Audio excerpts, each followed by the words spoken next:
Hello, everybody. Hello, we're excited. I hope you're all good. You enjoy the summer wherever you can. It's actually really, really hot in Switzerland. You know, almost like in Arizona. And maybe that's the reason why the internet isn't working. But looks like you're all in good faith, and which is good. And today's webinar is a pretty special one. And beside the fact that it was not possible to connect to the internet, I can tell you it's a pretty tough session today for you guys, because we're gonna cover a topic which is somehow mystic still, and it's also a lot of engineering and technological background. So I prepared a pretty in-depth presentation. I hope it's going to work now. Yes, it's going to work. Okay, so basically what we talk about is today about Exagon Sense, which is, as all of you know, a accessory which you can attach to your iMRS Prime. And in the same time, it enables a lot of functions, mainly addressed to the fact that we have a kind of a control system which is capable of, just, figure out some reaction of the user when somebody's lying on a whole body mat.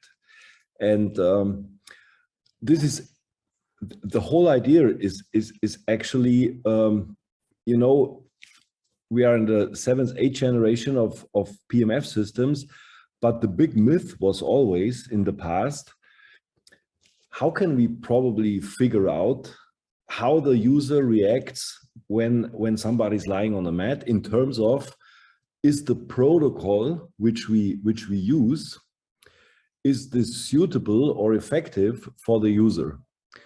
So, and that's why one of the major, oops, now I'm going back again. Okay, now it does stupid things here. I can only go forward and not backward. Now here we are. So how can we possibly assess the reaction of a user utilizing the PMF application? And then the second question was, if we would have a possibility to measure some kind of reaction, could we possibly adjust and optimize the protocol according to this reaction?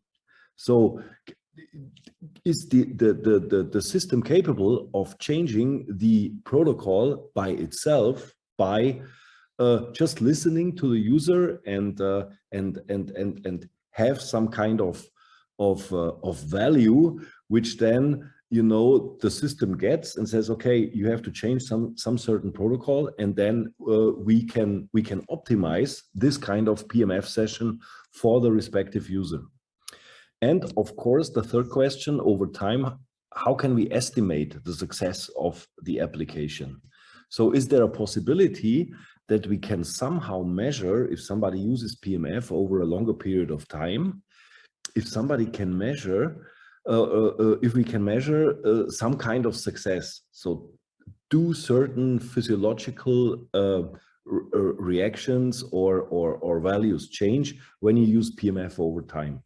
And as we all know, within the last 10-15 years, the sensoric technology is pretty much evolving very fast. So we are capable of utilizing more and more sensoric systems with which we are capable of measuring certain functions of a human being or of an organism in general. And I mean, the idea of sensors is pretty old, but the way how we utilize electronic with sensors is not so old at all. And it's actually something which is evolving very fast. You have, for example, you have certain sensors in your mobile phone. You can download a compass app, and then you know what a compass is. You know, where you can go east, west, south, north, and you can download an app, and the smartphone tells you where is east, west, south, and north.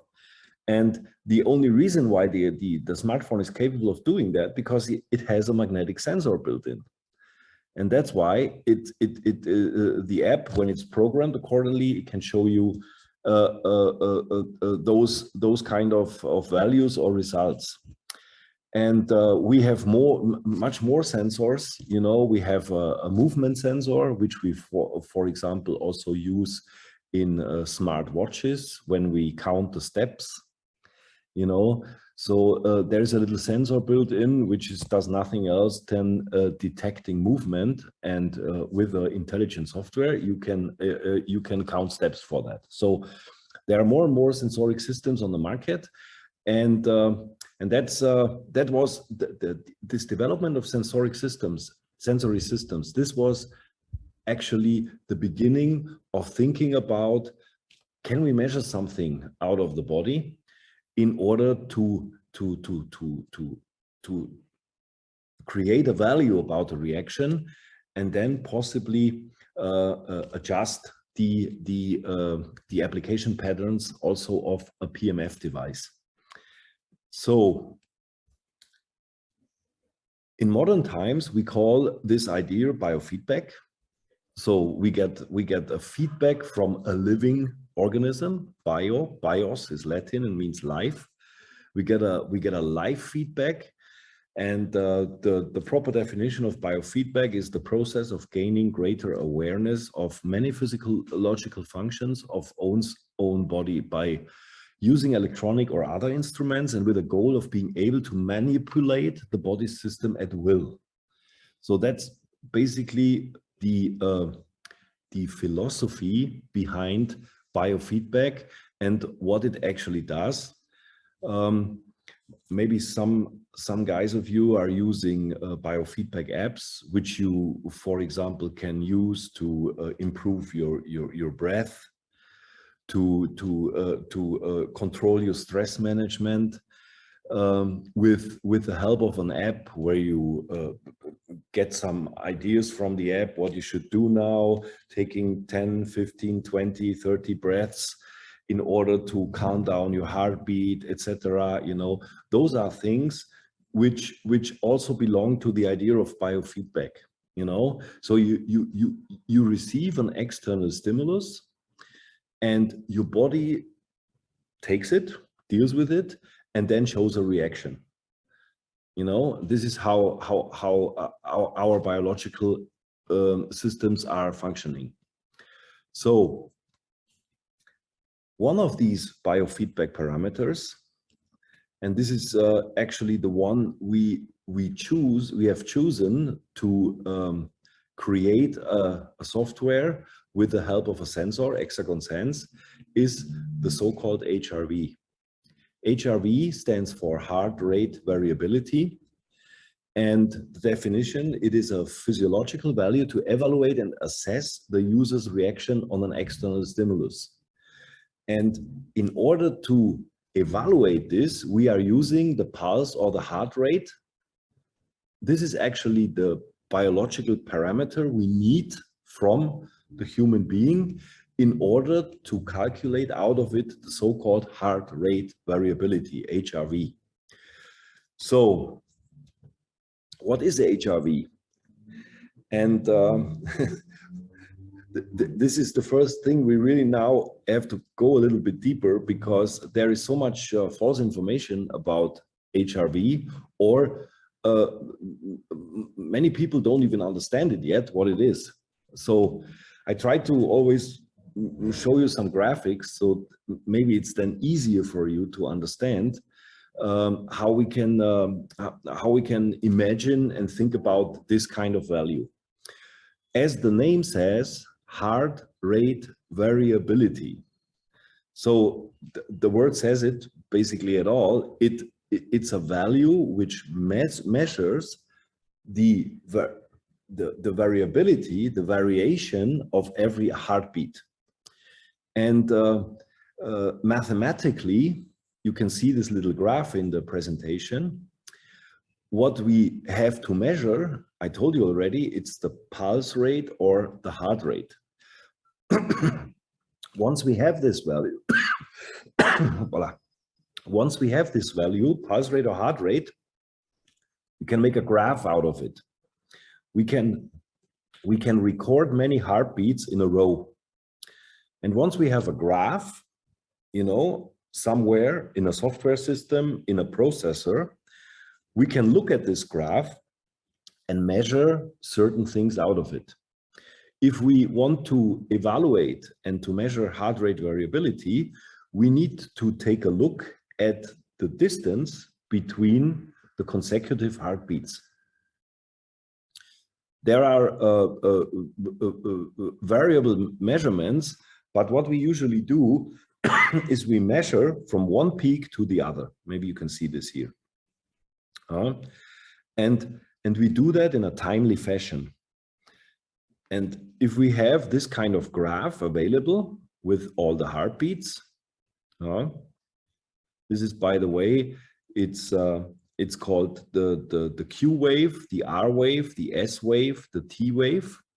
So, for example, an easy procedure to measure heart rate variability is to measure the distance from one R value to the next R value. The R values is the highest peak. And like I said, we talk about time. So you can see, for example, between the first and the second heartbeat, the time in between is 859 milliseconds. Before I personally knew about heart rate variability, I always thought that the more synchronized the heartbeat is, the more healthy the person is. But this is not the case. It is exactly the opposite.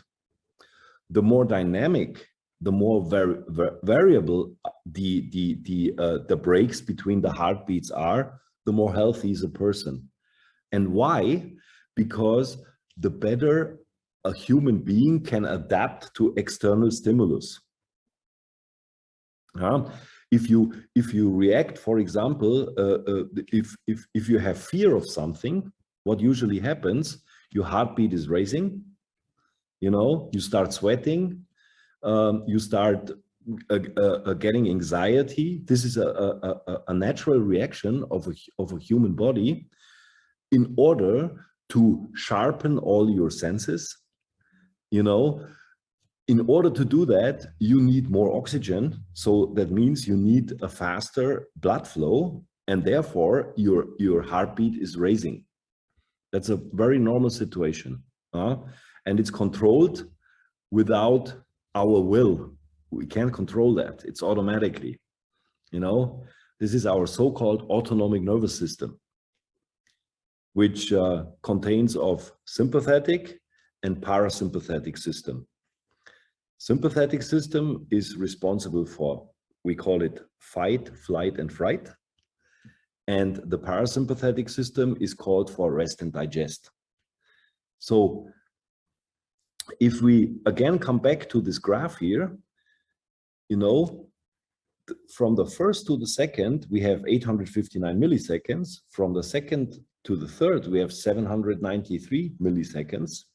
From the third to the fourth, we have 726, and so on and so on.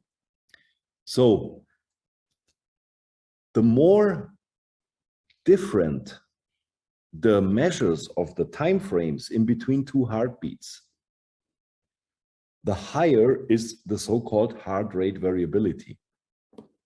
And the higher the heart rate variability, the healthier our autonomic nervous system. So that means the healthier our autonomic system, in order to always adapt to our environment, what happens to in our environment, and how we react on that.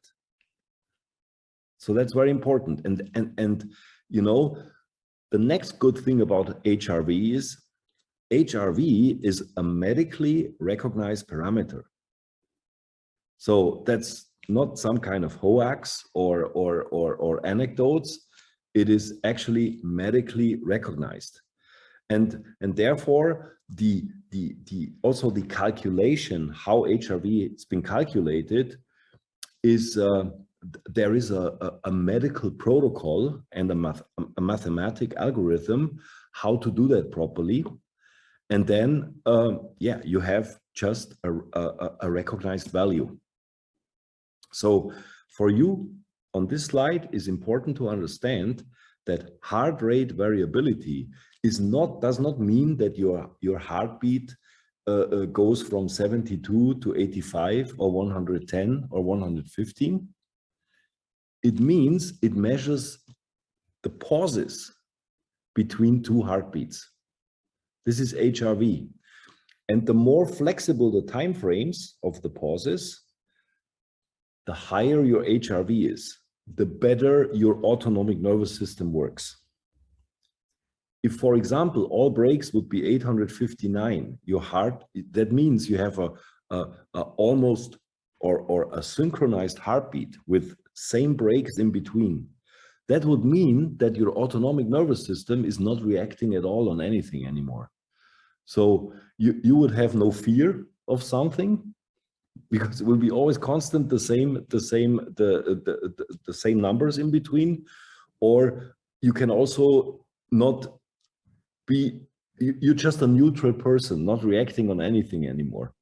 And that's why, so this is very important to understand, what does heart rate variability mean and how it is measured? Because those information we need later on when we speak about Exagon Sense and how we utilize it with PMF. So actually, HRV allows us a conclusion on the actual state of the autonomic nervous system.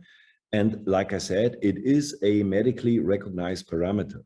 So medicine does recognize this. And in cardiology, HRV is widely used to evaluate certain, even certain heart diseases. And also, it is also widely used for monitoring people suffering from any kind of heart problems. This is also very, very important for you to understand.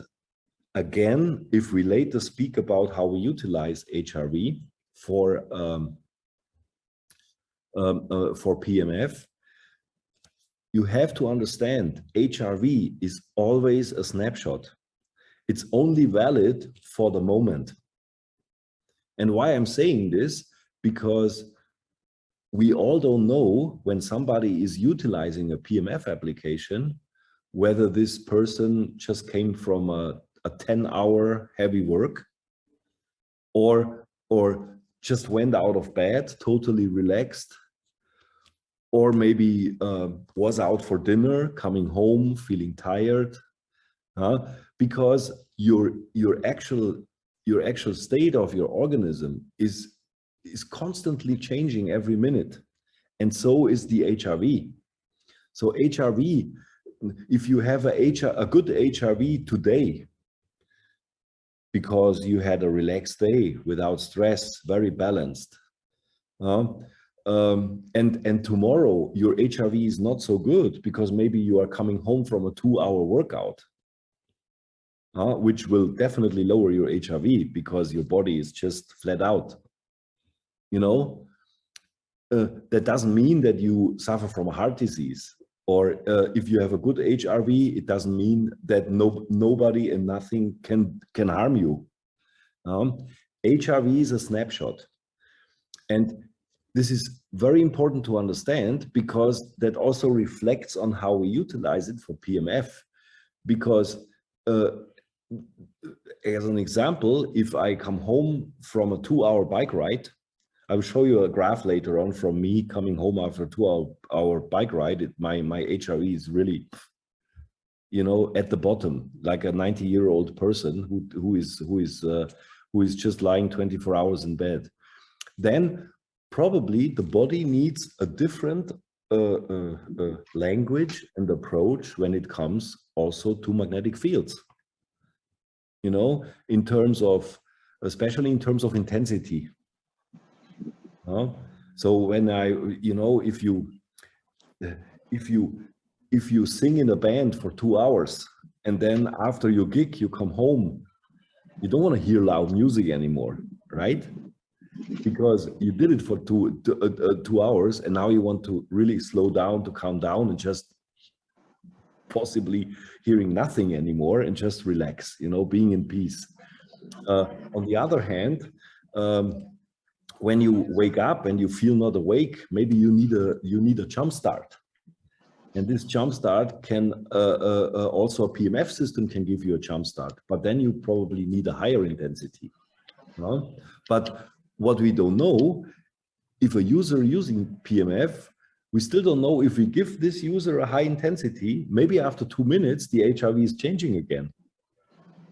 And maybe the reaction of the autonomic nervous system on the high intensity is too strong. So it would be cool if we instantly could lower the intensity level and then measure again and see how it works. And, if it's then too low, maybe to higher the intensity again. So basically the idea is to listen to the body and create a dynamic protocol over the length of time a user is using our PMF system. This is the basic idea. And if we do this over a certain period of time, weeks, months, whatsoever, so that we have values to compare, then maybe we can get some kind of conclusion in which direction this whole thing develops.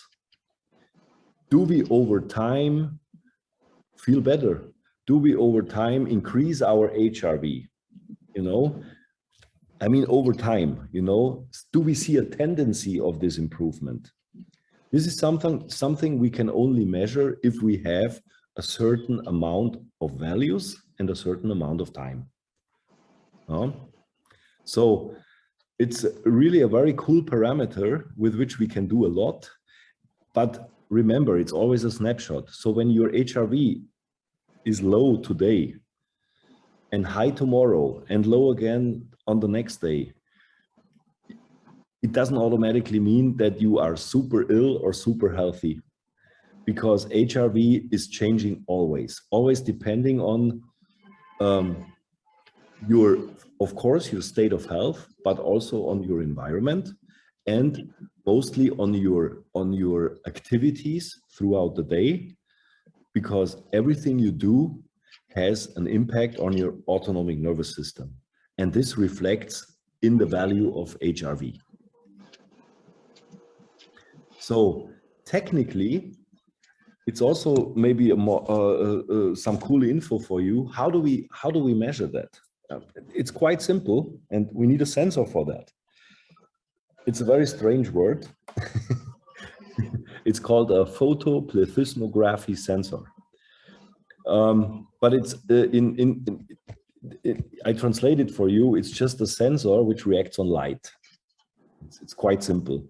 And if you looked on your Exagon Sense sensor in between the two parts, all of you can see a red light, a LED light, and we use this light to illuminate the tissue on your finger. Can we just, okay. So when you put your finger in the sensor inside, we cover the ambient light around it, and there are actually in our sensor, there are 2 light sources of LED lights, and they illuminate the tissue. And when the tissue is illuminated, the sensor is capable of detecting the movements of the blood vessels.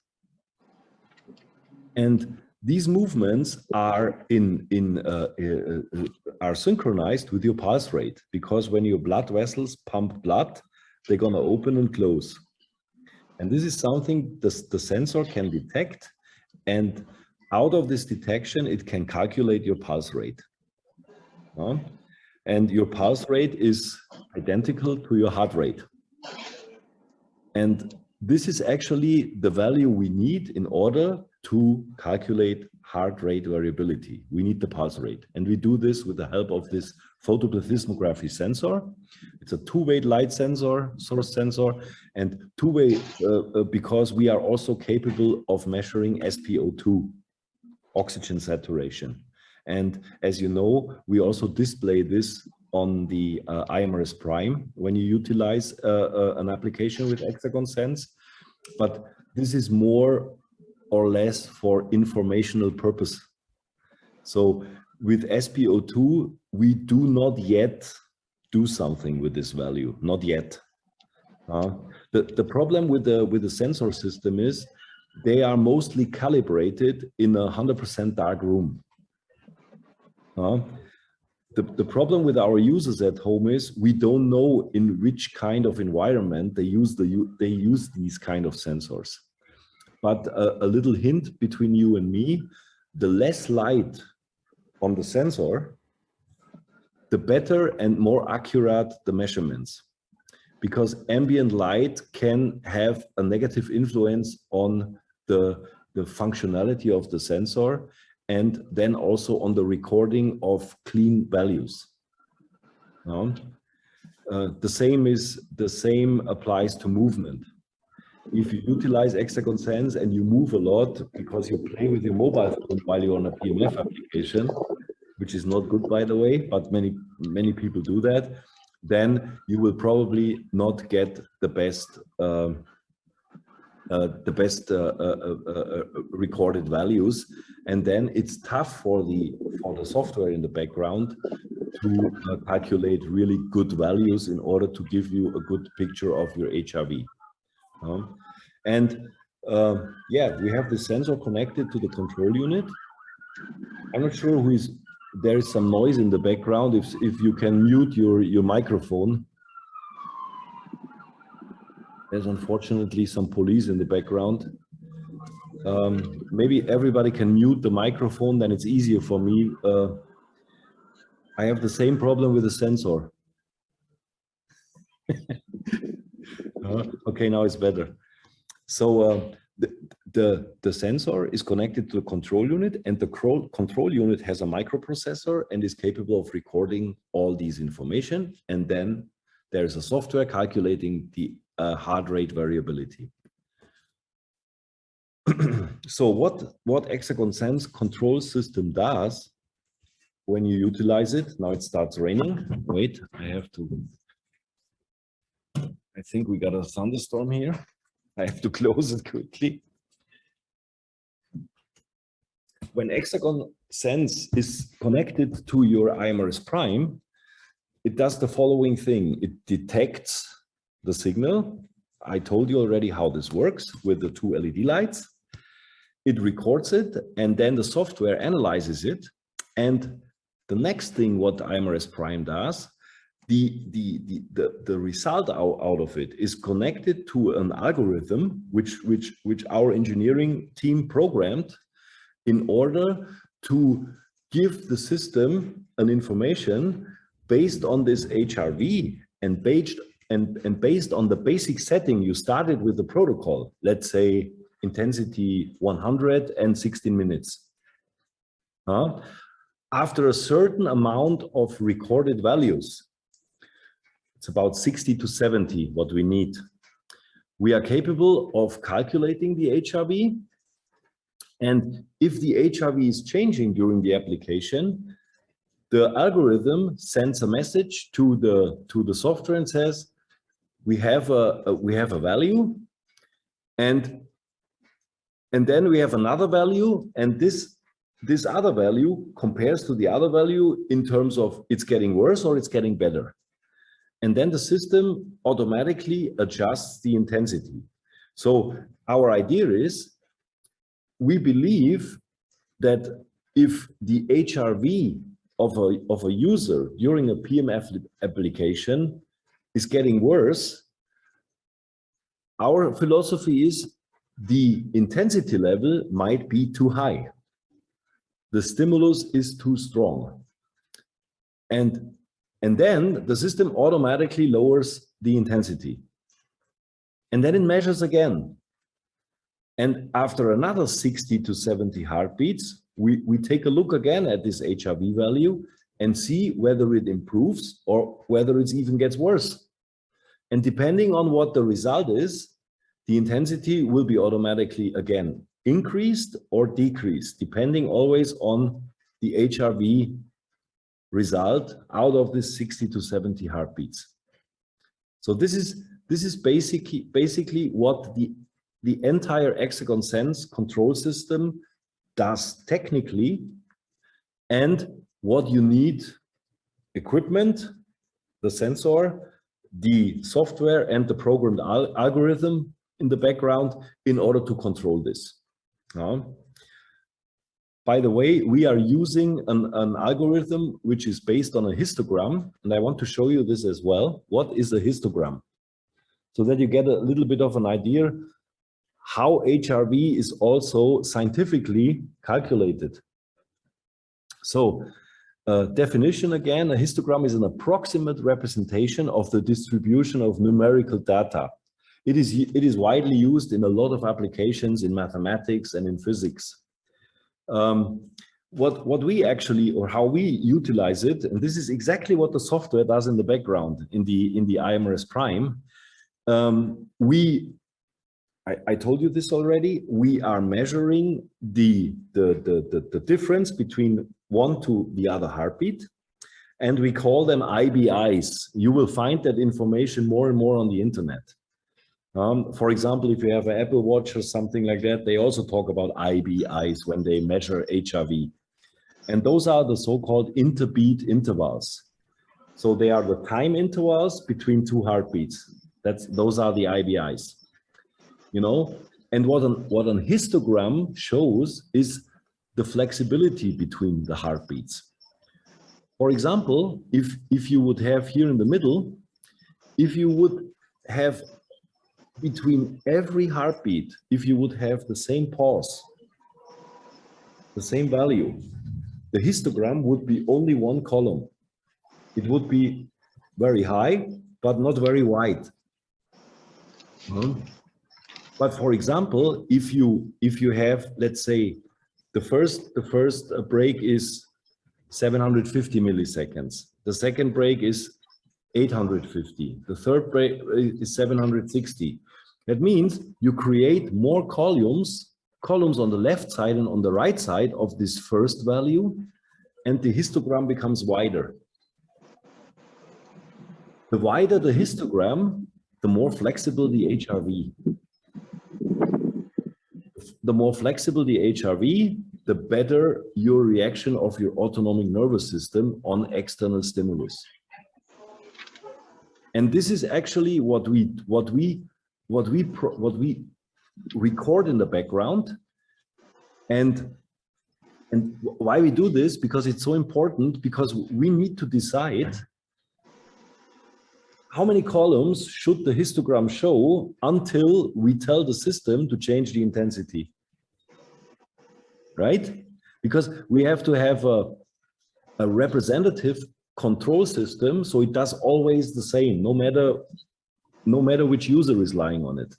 But if a user has a histogram recorded, something like we see in this on this slide, then we go 2 intensities higher or 3 intensities lower. So this is why we call a histogram for that. It's getting really noisy. I have to close this too, because otherwise I'm the one who's noisy. Sorry.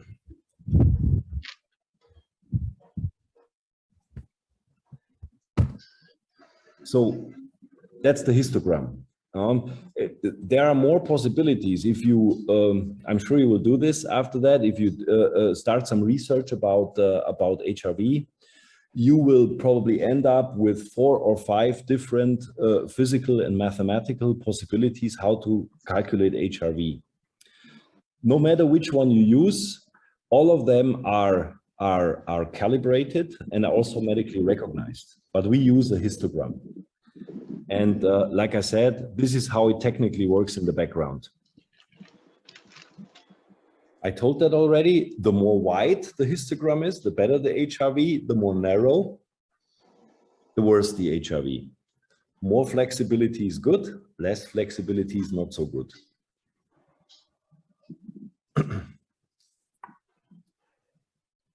So we are at the point where let's say we have a histogram recorded. So that means we have already comparable values of the so-called IBIs, of the interbeat intervals. And now the next question is, we have some strange numbers, which you always ask me, because on one hand, we have intensity levels.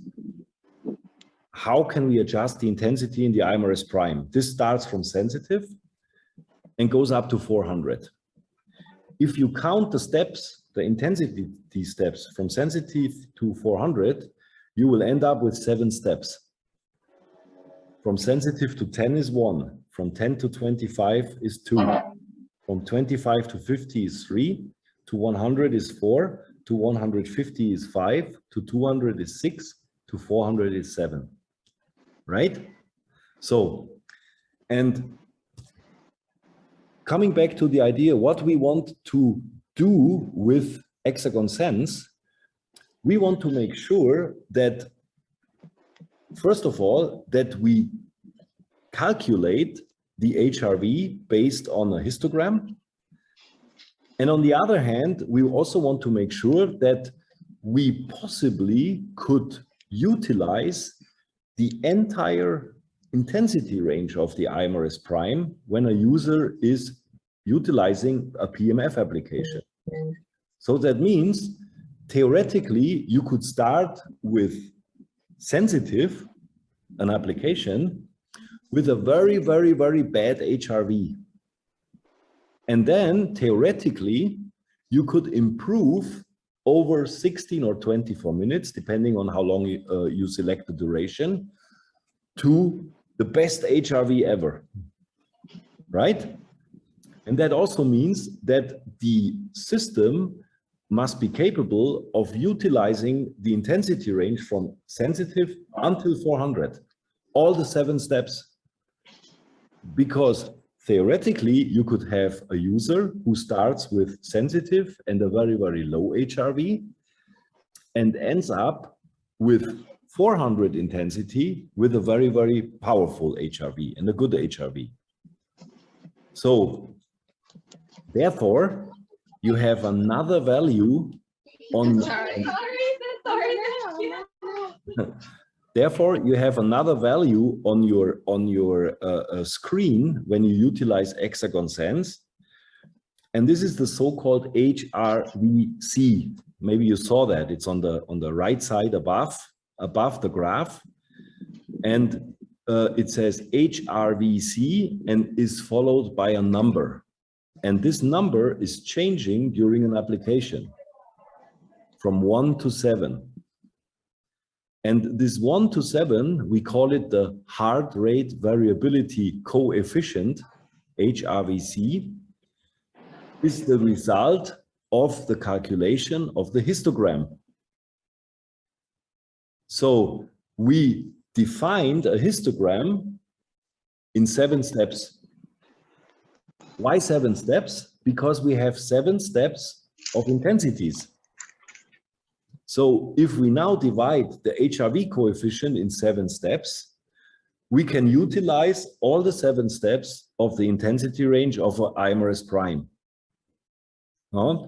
And you know, this algorithm was programmed based on my idea to say, okay, let's say when the histogram shows 3 columns, which is quite narrow, this is HRV coefficient 1. This is the worst HRV we could measure from a user.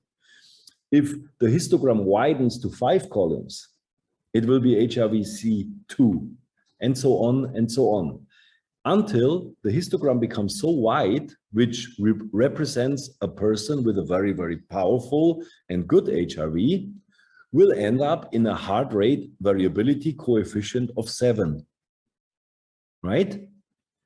And again, remember, HRV is a snapshot.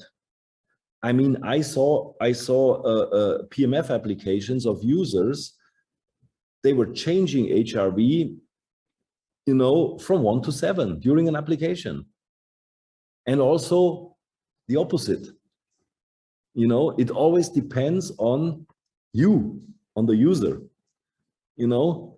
But what you have to understand is the HRVC 1 to 7 is, it doesn't tell you that you are in good health or in bad health. It just is, it's just a coefficient which helps us to control the intensity and the adjustment of the intensity during a PMF application with Exagon Sense, right? And the 7 steps are referring to the 7 intensity steps which we have available on an iMRS Prime system, from sensitive to 400. This is the whole mystery behind, which is not a mystery. It's just practical. It's a very practical way of calculating and displaying HRV in order to control the stimulus with it, our intensity, our magnetic field. Okay, let's go a step further. Let's say we prepare for a PMF session.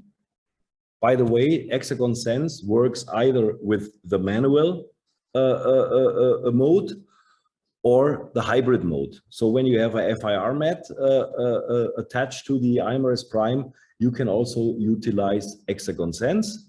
You just have to, when you go through the program steps, through the windows, just don't forget to tap on active, on green, when the Exagon Sense appears on the operating surface. It has to be green. If it's red, the sensor is not enabled and it will not start measuring when you start the application.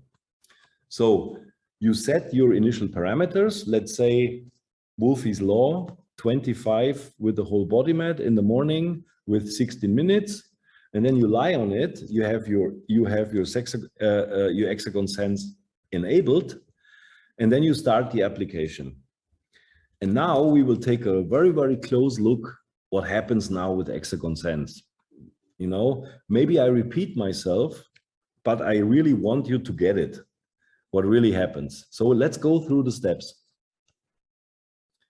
So in order to utilize HRV to control the magnetic field intensity, and therefore the strength of the stimulus you are receiving, we need, first of all, we need a first benchmark, right? We need to measure your HRV for the first time, because we need a basic benchmark, and then we take it from there.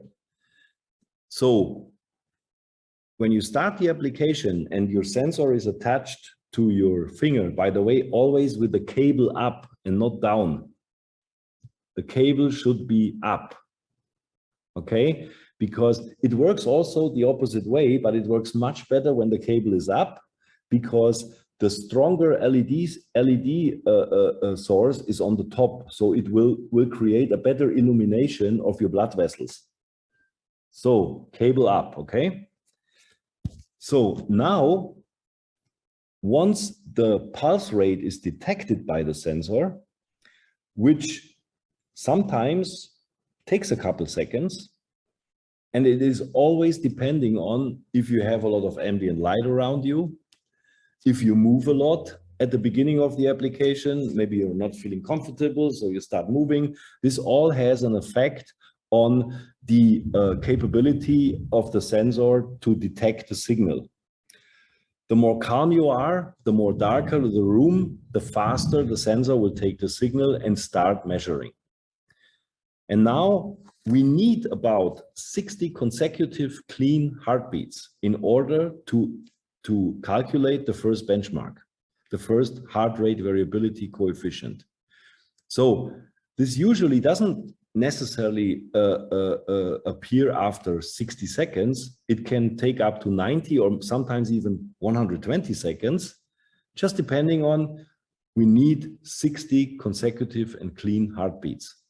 Because when we have 60 heartbeats, we have 59 breaks in between, and then we have a very good amount of value to to get a picture of your first HRV coefficient. So we have also people who create artifacts. Artifacts are disturbances in the recording. It can be, like I say, by movement, by light, but it can, for example, also be caused by arrhythmia. If somebody suffers from a cardiac arrhythmia, those people, they don't have 60 clean heartbeats because they have so-called extra systoles in between. And then it takes longer to get 60 clean heartbeats. So don't get nervous if your HRV coefficient doesn't appear right away after 60 seconds. As long as the pulse rate is displayed, this is important. The pulse rate must be displayed. That means the sensor took over the signal and it started recording the pulse rate. But like I said, sometimes it takes about 120 seconds to get the first value. So what happens now if we have the first benchmark? Let's say the heart rate variability coefficient is 4. Well, I can tell you nothing happens because now we have the first benchmark and now we need a second benchmark to compare with, which takes another 60 consecutive heartbeats. So once you see the first benchmark after 1 or 2 minutes and the intensity doesn't change, that's absolutely fine because we have a benchmark, but we don't have a second value to compare with. You know, only if we have 2 values which we can compare, then we can send a message to our microprocessor and said, aha, there is a change. So please change the intensity accordingly. But we can't do that after the first benchmark because we have nothing to compare. So we have to wait, and the system automatically, once it detects another 60 consecutive heartbeats again, creates a second HRV coefficient. And if this second benchmark is different from the first, remember I said the first one might be 4. If the second benchmark, for example, would be a 3, that means your HRV coefficient lowered by 1 step. What will the system do? It will lower the intensity by 1 step, from 25 to 10. And then it measures again. And let's say if the next HRVC value will be 5, so from 3 to 5, and we are already on intensity 10, and then with HRVC 3, and then we go to HRVC 5, the system will automatically increase the intensity by 2 levels, from 10 to 50. And then it measures again. And remember, because of the intensity is changing, the stress level of the stimulus on the body is changing as well, because now when the system realizes, with a lower value, you get a worse HRV, or with a higher value, we need to lower the intensity, and vice versa. And Exagon Sense does this every 60 consecutive heartbeats. So always depending on the reaction of the user, and the dependency is calculated by the so-called HRVC coefficient, a number between 1 and 7. Okay. This is exactly what I said. After another approximately 60 seconds, we need the second value. And if the second HRV coefficient is higher than the first, the intensity will be automatically adjusted in steps towards higher intensity. If the second HRVC is lower than the first HRVC, the intensity will be automatically adjusted in steps towards lower intensity. And the steps of the intensity always follow the steps of the HRVC coefficient. That's why 1 to 7, because we have 7 intensity steps.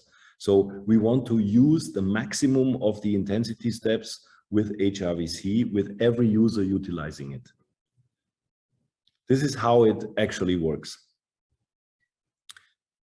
Again, very important. Why do we use HRVC between 1 and 7? Because we have 8 intensity levels, and again, we have 70 intensity level changes in between, which are theoretically possible through an application with Exagon Sense. And we want to utilize the entirely possible spectrum, and that's why we transform the histogram into, we cut it into 7 different pictures, from HRV-C1, which is the lowest HRV, until HRV-7, which is the highest HRV reaction. So let's make some examples for you to understand. You know, let's say we start with a setting intensity level 50 during 24 minutes. Okay, duration. So let's say we have a fictional first HRVC benchmark of 3. So that means with this setting, the user receives now from the whole body mat intensity level 50 during a 24-minute application. The first benchmark is HRVC3. I told you right now, nothing happens because we have just the first benchmark. We have nothing to compare yet. So the second fictional HRVC benchmark, let's say, is 1. So after another 60 to 80 seconds, depending on how clean we get the pulse rate, you know, the next benchmark is 1, and now we have a level to compare, because now we can compare the second benchmark with the first. So if we compare 1 with 3, that means while the user is receiving intensity level 50, his HRV went worse from 3 to 1, right? So in our philosophy, we say the stimulus might be too strong for this person right at the moment when he or she is using a PMF application.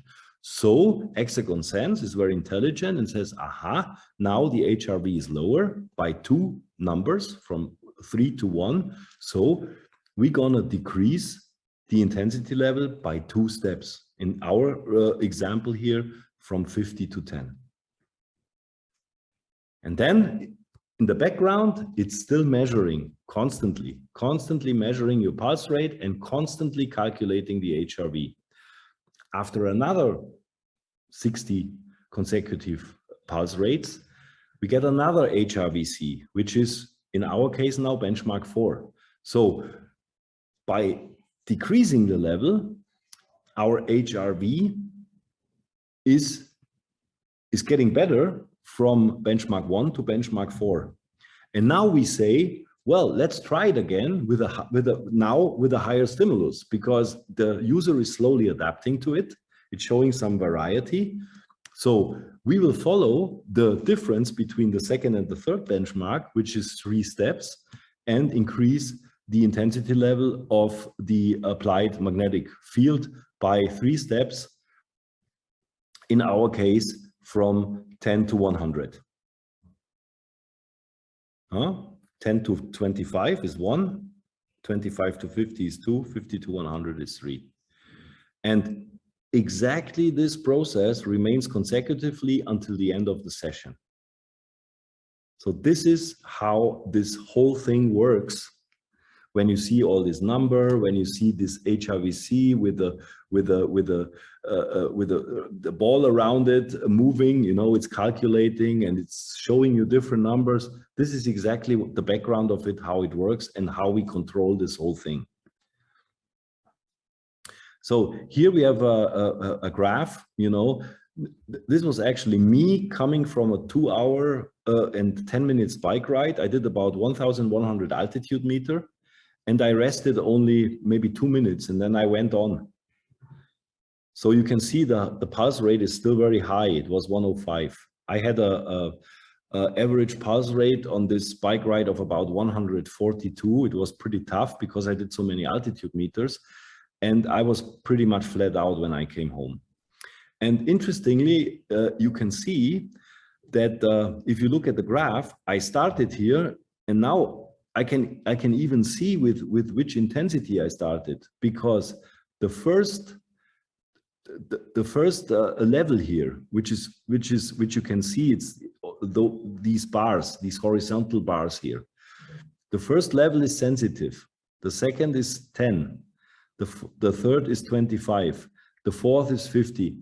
So you can just count up, and it goes up to 400.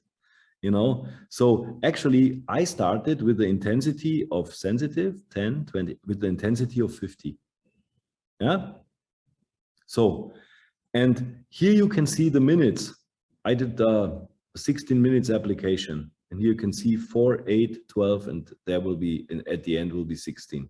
What you can see is it took about 3 minutes for the system to evaluate the first benchmark, the first HRVC, probably because I had such a high pulse rate, and it was going towards lower, that the system needed more heartbeats to really calculate a feasible HRV C coefficient. So in my situation, here is 4 minutes. So after 3 minutes, the second benchmark was coming, and the second benchmark, my HRVC coefficient went down by 1 step. And then you can see the intensity level went from 50 to 25 here, right here. And then it stayed there for 3 minutes. So that tells me that within the next 3 minutes, my HRVC coefficient didn't change. It always showed the same benchmark. And then suddenly after the next 3 minutes, my HRVC coefficient became better by 1 step. And then the intensity went up 1 step again. But in this case, only for 2 minutes. And then it went down again by one step. And the intensity level followed automatically. And then for the rest of the session, the rest of the 8 minutes, nothing changed. So my HRVC coefficient was exactly linear. It was exactly the same benchmark all the time, and therefore the system didn't change the intensity anymore. This is how you interpret it. It's very simple, and you can see I ended up with a HRVC of 1, which is the worst ever. So, and I'm still alive. So again, you know, if you have a HRVC of 1, it doesn't mean that you are not a healthy person. It always depends on where you come from when you use a PMF application. And in my specific case, I was really flat out because I did a very, very hard workout. And every super professional athlete will have a very, very low HRVC after a strenuous workout. But doesn't mean that's an unhealthy person. Remember what I said, HRV is a snapshot. You know, a low HRV becomes pathological when you record it over a long period of time, and when you have a lot of data to compare, and then you can see probably a tendency when it really stays worse, that there must be some cardiac problem in the background. But like I said, if you do a workout and you do a Exagon Sense controlled PMF application and you end up with low HRVs, doesn't mean that you are unhealthy. You know, remember, it's a snapshot, you know, and that's why this is a practical example of how you're going to interpret that graph. And I know that a lot of people always send me their graphs and ask me if they are healthy or not. Well, you have the answer here. If I would send you this graph, you would probably say you are totally unhealthy because your graph looks like a piece of crap. because you have a very low HRVC, you have a very high pulse rate. And also my oxygen saturation was on 95%, which is not the best, but it's also not too bad, you know. But this is not the idea of Exagon Sense, because Exagon Sense does not diagnose. You know, it detects, it analyzes, and it controls, but it does not diagnose.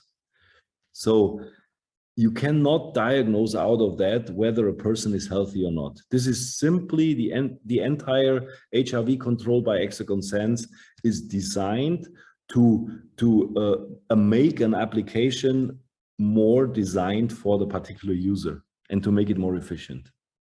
That's the background of it. Let's have another example. And now it becomes interesting again, because that's also very, very important. Let's say we start with the intensity level of 10 and the duration of 16 minutes. Let's say again, we have a fictional first HRVC benchmark with a number 3. Nothing happens because it's the first benchmark. And then the second benchmark is 1. So we have 2 steps lower, right? But now you started with intensity level 10, and the system can only go 1 step lower to sensitive, right? So in this case, we would not be able to utilize the whole spectrum. It will go to sensitive and not further. And when then the benchmark, the next fictional benchmark becomes 2, it will go again 1 step from sensitive to 10.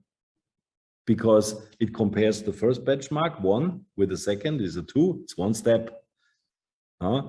It's an improvement from 1 to 2, so we go from sensitive to 10. So why I tell you this, it is not very smart when you utilize Exagon Sense to start with either the highest intensity or the lowest. Because if you do that, and for example, if you use 400 on the whole body mat, and you would start with a benchmark of 3, and then you would end up at 400 with 7, the system cannot increase the intensity anymore because you started already with the highest intensity. So my hint for you is, if you use a manual, the program manual, so where you adjust the intensity and the duration of the application, and you are utilizing Exagon Sense, always start with the intensity in the middle, which is 50. Because then you have possibilities in both ways to let Exagon Sense control the intensity over the maximum possible spectrum.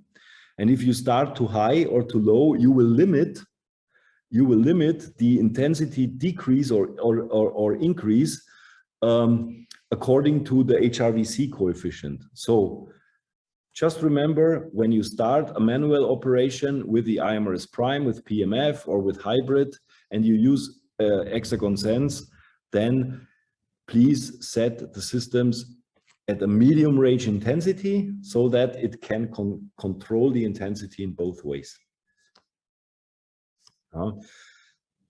This is a recording which I did of Veronica, my wife. She was at home. She was lying for about half an hour, totally relaxed. And we just utilized the Exagon mat. Mine was on a hybrid, but you can see it, it's the Exagon mat. And again, we started with sensitive 10, 25 with intensity 50. And it took 4 minutes to have 2 benchmarks, because after 4 minutes, the Exagon Sense control created the first action. And here you can see the HRVC coefficient, it increased by 2 steps after 4 minutes. So the intensity level went up from 50 to 150. 2 steps, right? Then only for a minute, then the next coefficient has been calculated. It was 1 step lower. So the intensity went down by 1 step. After just 1 more minute, the next benchmark was there, And the next benchmark was 2 steps better than the previous one. So the intensity went up by 2 steps. And here we are already on 200. But after 1 minute, again, the HRVC went down again by 2 steps. So the intensity went down from 200 to 100. 2 steps, 200, 150, 100. This was holding about 3 minutes, and then the next coefficient was 2 steps better, and then the intensity went up to 200 again for 3 minutes, and then it went down by 1. One coefficient. Can I go back again? Yeah. Wait. And then it went down again, and then it held it for 3 minutes, and then for the last 3 minutes or 4 minutes of the application, the HRVC was already, you can see it because this is the last HRVC before the application stops. What you have displayed here, it's a 7. So for the last 3 minutes, Veronica was measured with a HRVC coefficient 7 on intensity 200, and it didn't change anymore. And when the HRVC doesn't change anymore, the intensity level will also not change, because then we believe it fits.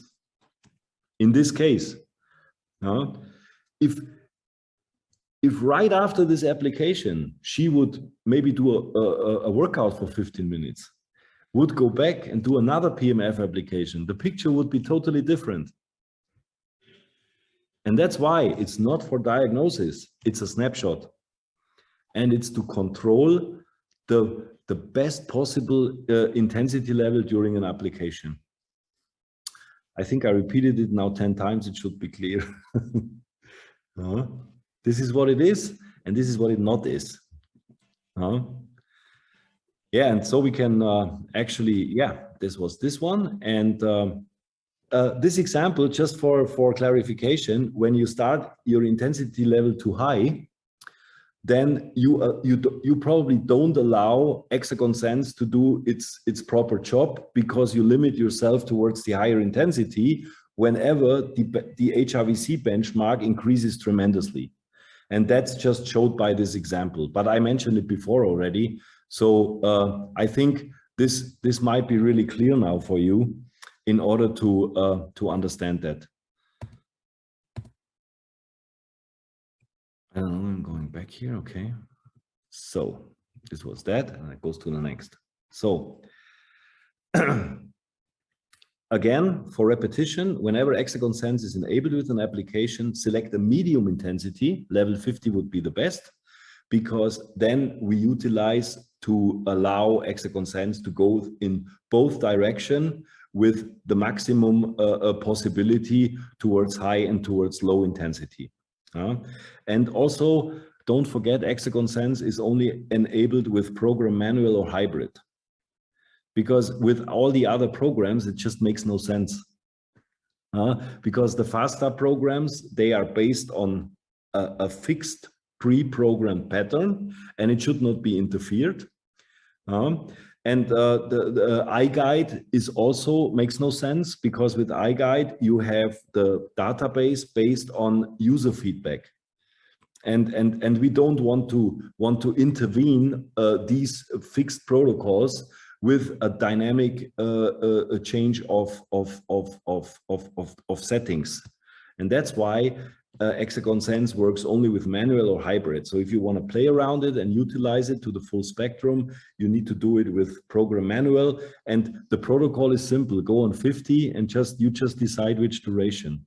By the way, the longer the duration, probably the better you can utilize, or even over time improve your HRV, because the longer you get exposed to the stimulus, the more your autonomic nervous system needs to work with it and learn from it, and by always changing the intensity, we also trigger the autonomic nervous system to please react on that, so the more variable the signal is, the more excited will be the autonomic nervous system over time, so that's why, Exagon Sense, my opinion, makes only sense when you use it at least for 16 minutes. not 8 minutes. I would use it for 16 minutes. At least that we create some benchmarks in order to have comparable values over time.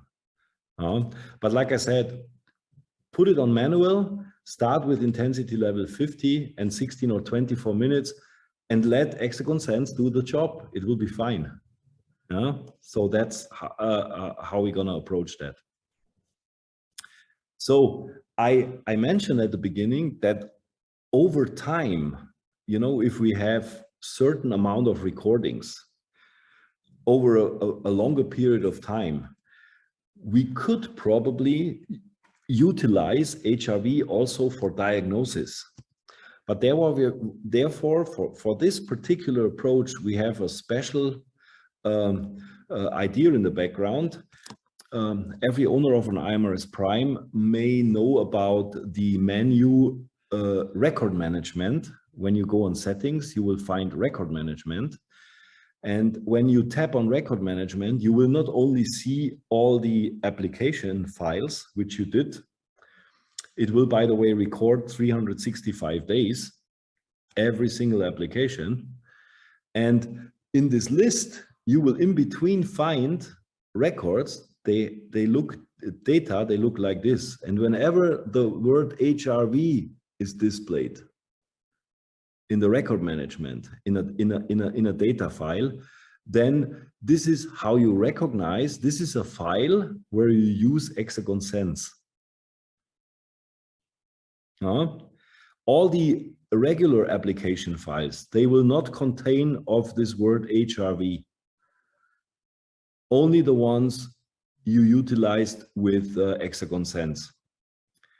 And by plugging in, when you are in record management, and you can scroll through all the applications, whenever there is HRV, you know this is the one I did with Exagon Sense. When you plug in a USB stick to your control unit on the left side, you have two possibilities, two plugs to put it in. It doesn't matter which one you use.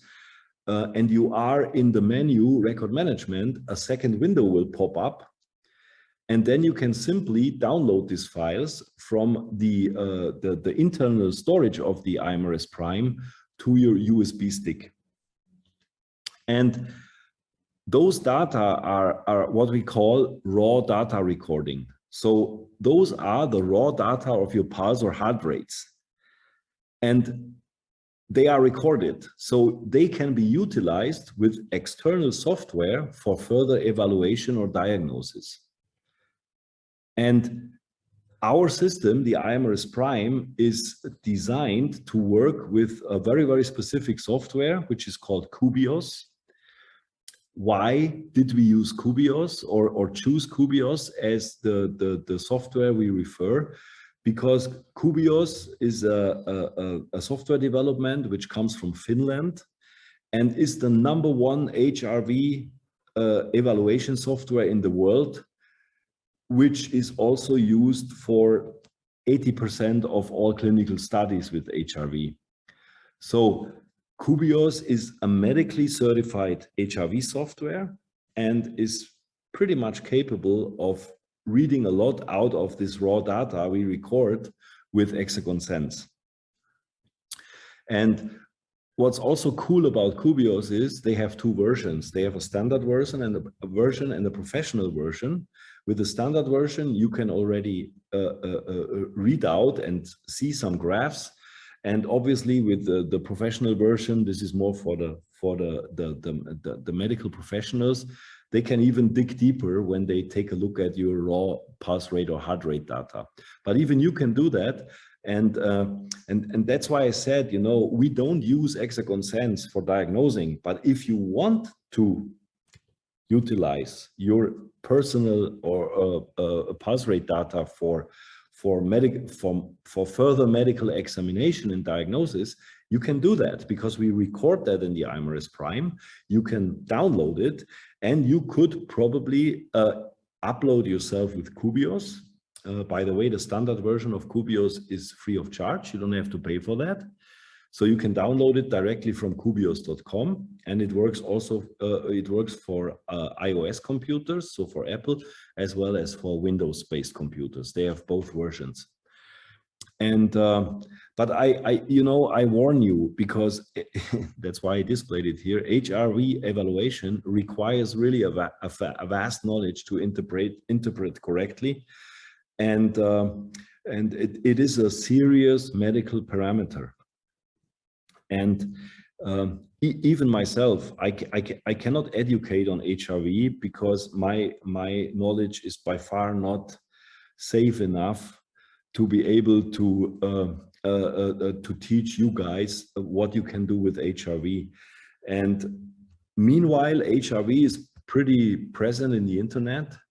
So I really invite you to increase and improve your education about HRV, because if you create some education about it and you have these raw data from Exagon Sense, you can over time, create some conclusions how you personally improve, because you can analyze it with Kubios.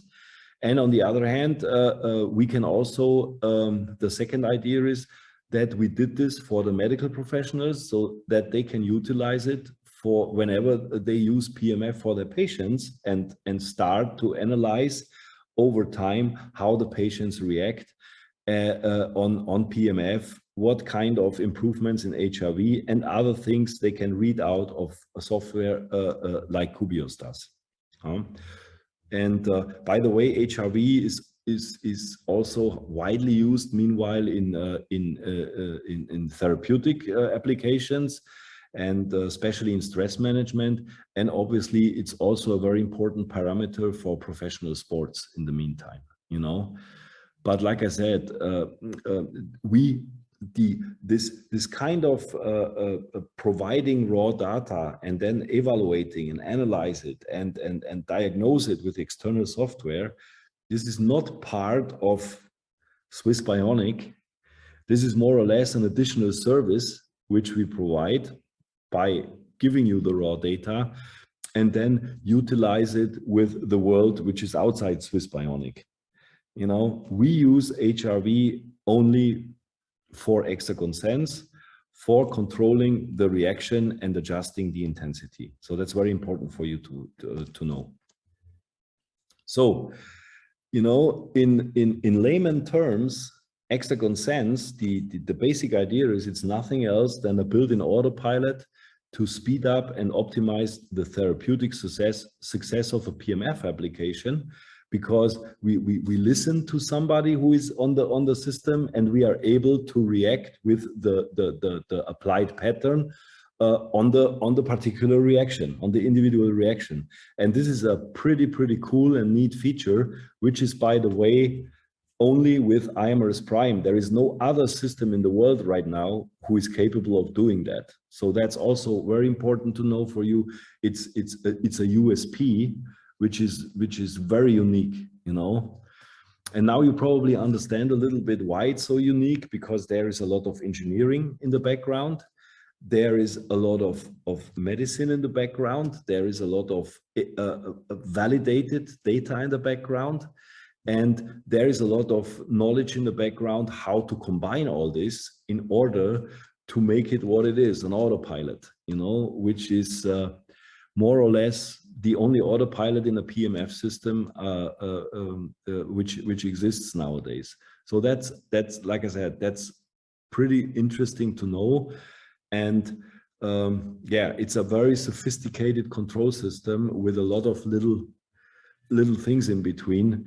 But I hope I could enlighten you now a little bit and make you more comfortable with Exagon Sense, not only for your personal use, but also whenever you would like to introduce it to a prospect or to a patient whatsoever. I think you should be capable now and knowledgeable enough to be able to explain what it does and how the user can benefit from it.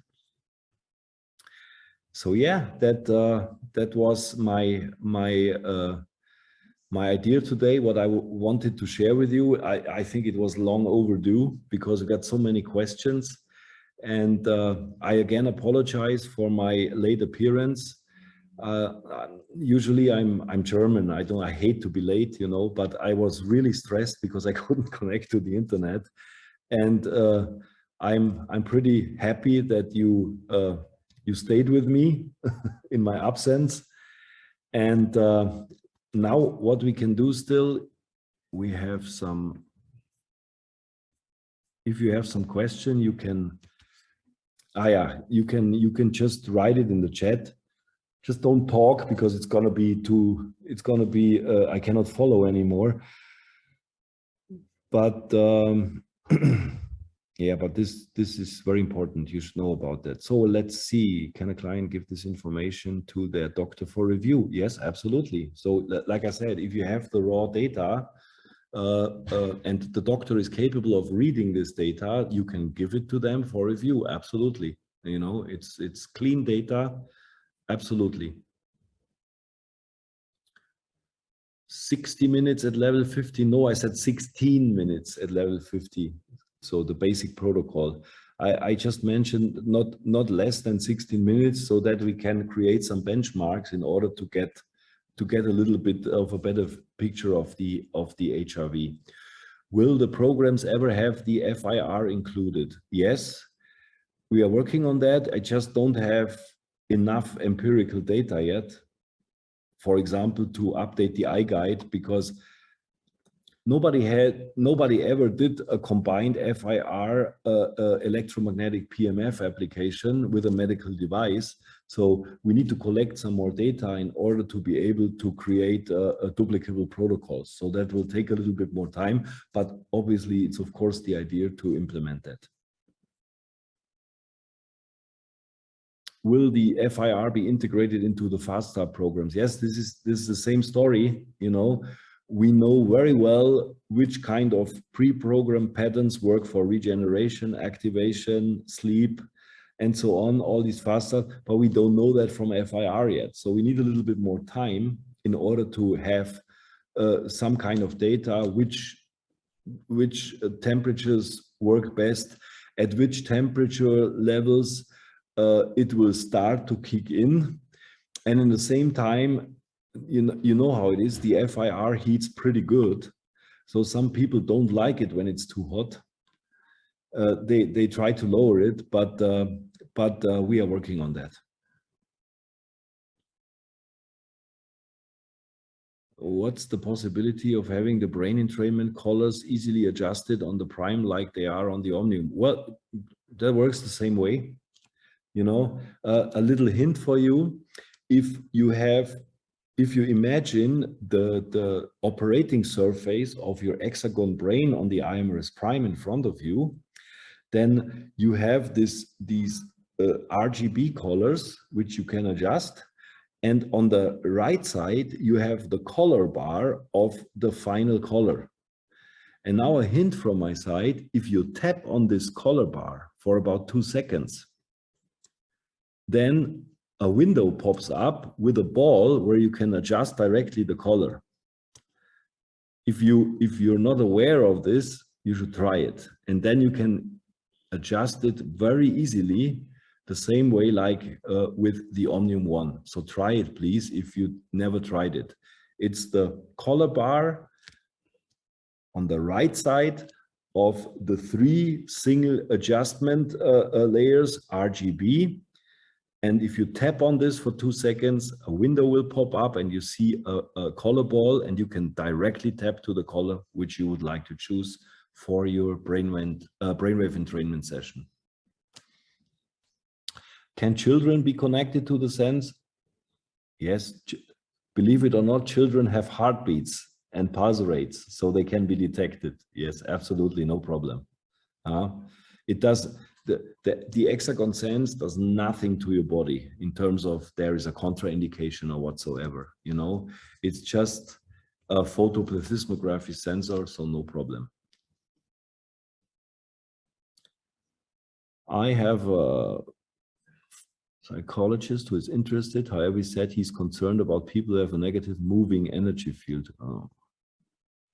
Maybe we should be concerned about the psychologist if he's concerned about people who have a negative moving energy field. Yeah, I have the same, Bernice, I have the same opinion than you. I never heard of this.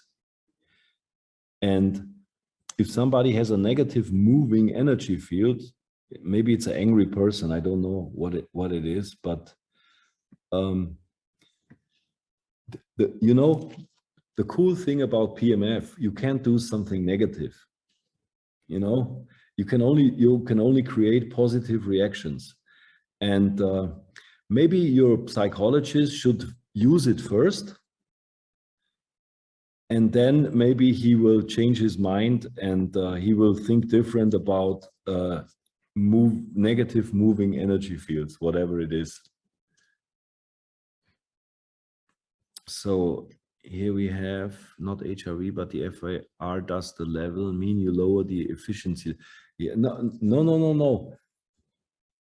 I don't understand this. Not HRV, but the FIR does the level mean you lower the efficiency level? No, it doesn't necessarily mean if you lower far infrared level that you lower efficiency level, because again, even a FIR intensity level of 10 or 20% creates an effect. And sometimes we don't need rock music. Sometimes we need some Mozart, or sometimes we need a calmer environment around you. But again, it's a snapshot. It can change any time, you know. And that's the cool thing about Exagon Sense, because it measures your state of your autonomic nervous system right at the moment when you use a PMF application, you know. And that's why maybe a FIR level, if we would ever implement it in that whole thing of 20%, will be efficient enough to create the same effect than with 80%, or even better.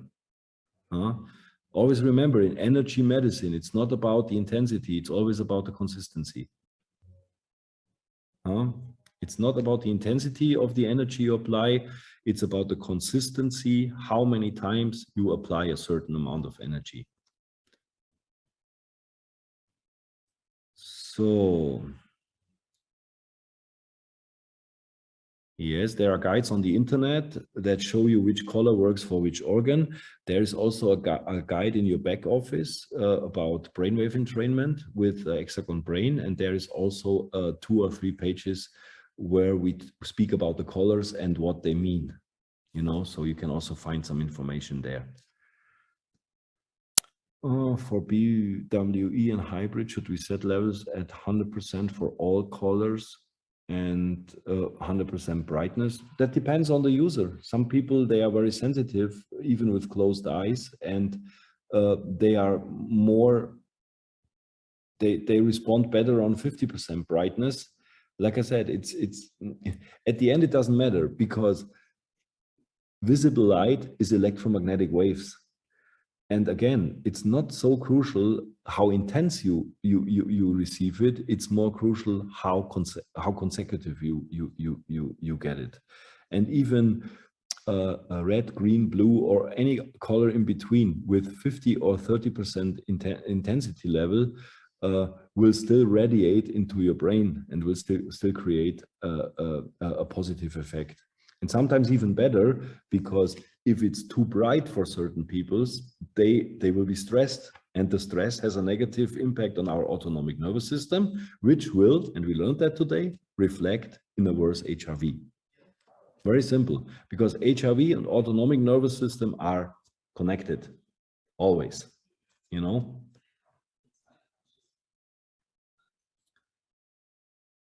%50 is just the heat. Yeah, that's correct. We have a temperature range in the FIR between 32 and 45 degrees and centigrade.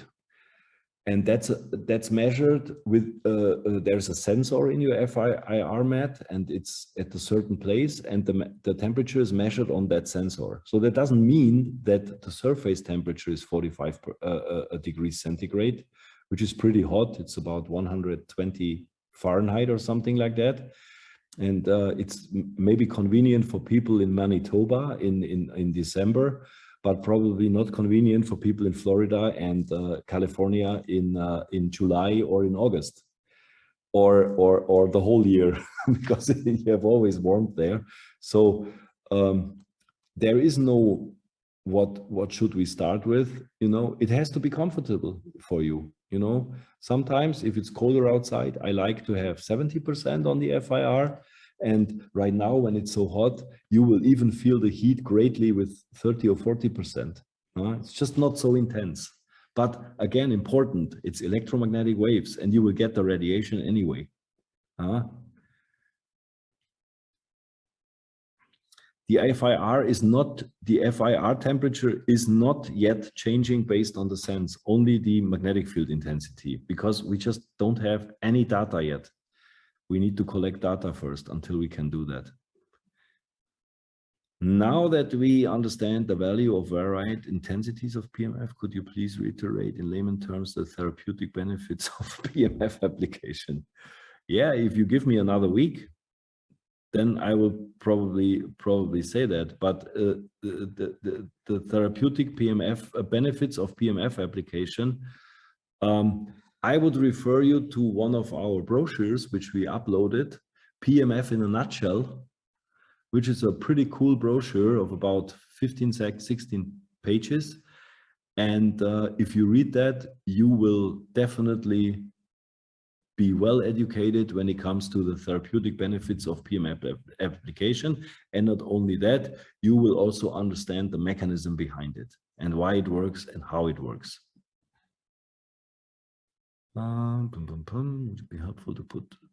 Would it be helpful to put a hand towel over the hand and sensor to give the best chance for? Yes, that might be helpful. Like I said, if you are in a room where there is a lot of ambient light, it's good to cover the sensor. There are two things which are good: cover the sensor and be calm with your hand, because that both of these things, they will get you to a situation where the sensor reacts faster and also more accurate. So you will create more benchmarks within your application period, because we don't have so many artifacts in between. Yeah, so it will definitely help. Okay, I think I went through all the questions. Yes.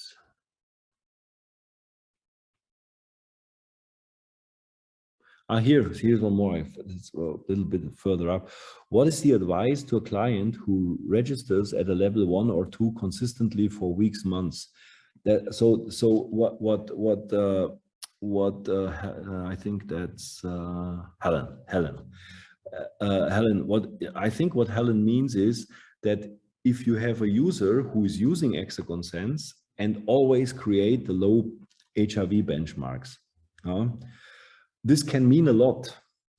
It is definitely a trigger for something. It can be a harmless trigger, for example, that this is a very, very stressed person, you know.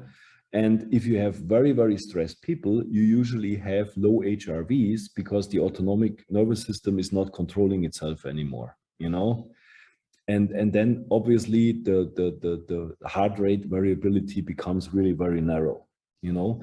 But it could also be an underlying serious condition, which obviously is cardiological. So the cardiology would be the faculty to approach if somebody has always very, very low HRV levels over a long period of time, and then the responsible person in the faculty needs to do further investigation and examination in terms of figuring out what could be the cause.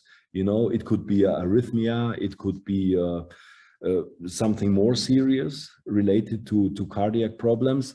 But like I said, it can also mean that this person is just stressed out. So in order to figure out what it might be, interview the client and like I said, if advise them if it's not stress related, if they think it's not stress related, that advise them that they should definitely see medical consultancy, because there might be something going on, you know. So it is over a long period of time indeed a parameter, you know, if it stays so low that we should create some alert and investigate further in such a case.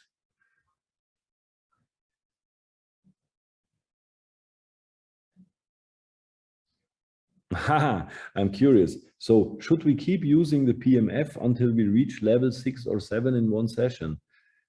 That could take a very long time. Yeah, and no, you shouldn't, because you know, you cannot force your autonomic nervous system to produce good results, because it works without your will.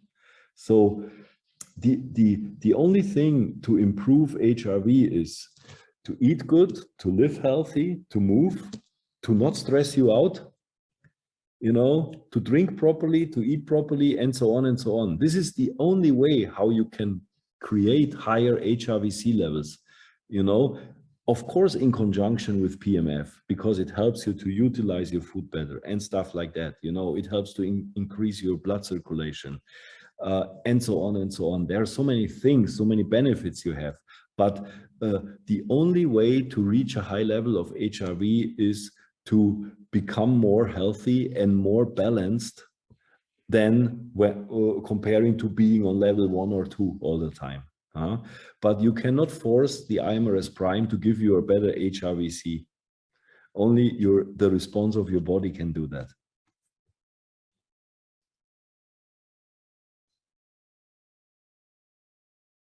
Ich habe leider die Präsentation. Aha, okay. We have Angelika from Germany. Yes, I speak only English here. I'm sorry, and I don't have the presentation in Deutsch, which is German.